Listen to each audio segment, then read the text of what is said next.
everybody, and welcome to a new fantasy story of mine. If you enjoy, feel free to leave a like on the video. Now let's begin the story. The morning was cold, the chilly weather was visible, as the air was thick and foggy with the drizzling of snowfall, and the snow covered the fir trees' needles in thick sheets. It was hardly visible through this weather, but it could not stop the brave Willow from venturing further. It was her duty to want to help her kingdom, and the king wanted a problem resolved.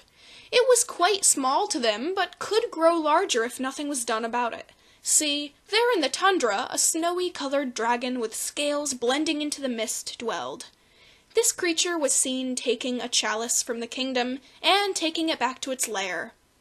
The king saw this as a warning that this dragon could come back eventually for more. The chalice was not extremely important, though it was made of a precious material. He could not risk this creature taking more. So Miss Willow came forth and offered her attendance to the task, and would venture out to the snowy lands and forest to reclaim this treasure. The king was hesitant, but she insisted on it. When she approached some trees, the thick branches started to bend and break downward as snow was piled up even heavier on them. Her nose was ice cold, and her fingers so cold it seemed as though even under her thick gloves they stung. Determined, she pushed forward until a large cliff appeared ahead. The dark cave seemed to loom under it, and it was so dark and deep it looked like a warping black hole. The wind howled and kept spitting frost at her ears. She grunted, "Ugh, I can't believe I'm the only one brave enough to go see a dragon.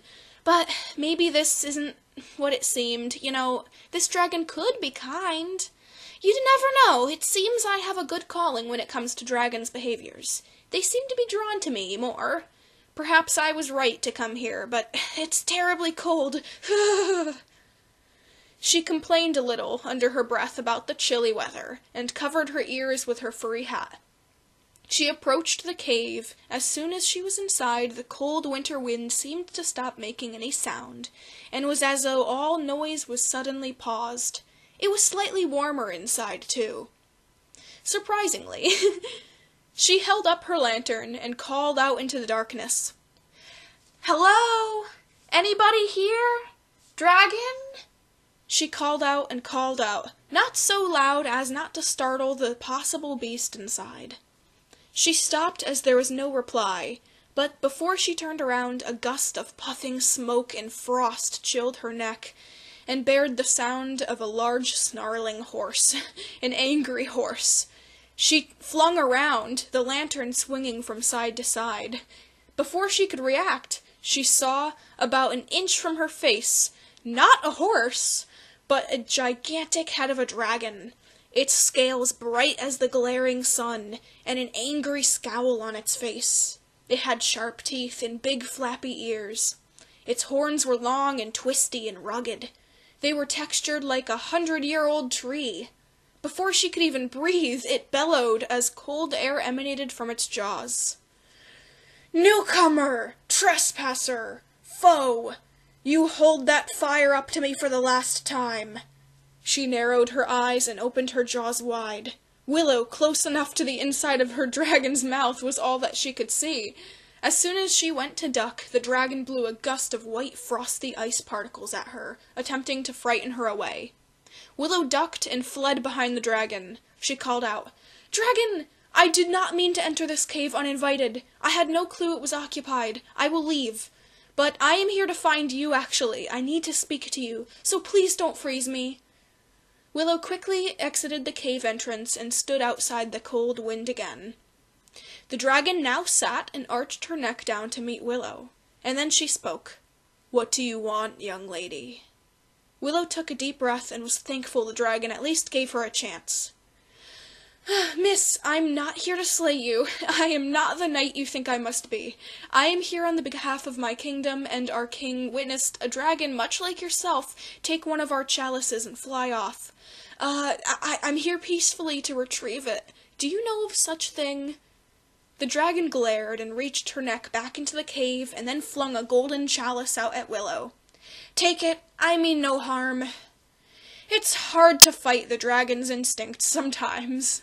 You and your people must forgive me. I'm glad you come here without malice. I have eggs hatching soon. I needed a bowl shape to collect them water to warm and aid their childhood.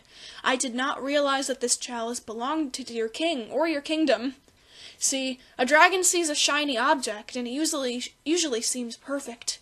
I would snatch anything I think could fulfill my desire. Willow looked down, understanding her. Well, what should I call you? The dragon opened her eyes wide. Well, I shall say, you can call me Solstice. And you? Willow. Solstice nodded apologetically and grabbed something else. It was a red gem, a precious-looking one at that. She dropped it in front of Willow. You seem cold on this journey. Here, an apology, and my word that your kingdom shall not lose any more chalices. Willow smiled and accepted the gift. She reached into her bag and found something she forgot about. It was a small bowl with flower patterns. She remembered it was for a possible soup she intended to make sometime. Willow offered it to Solstice, and the dragon was extremely grateful. I can finally collect that water! Thank you, Willow! Solstice thanked her greatly. Willow and the dragon gave kind farewells, and as she walked home in the cold, the red gem in her hands glowed. It seemed as though it was creating a heat source with magic, keeping her travels more comfortable. She really did have a thing for dragons that nobody else did. When it comes to meeting a dragon, she finally realized she was glad it was her to do so. The end.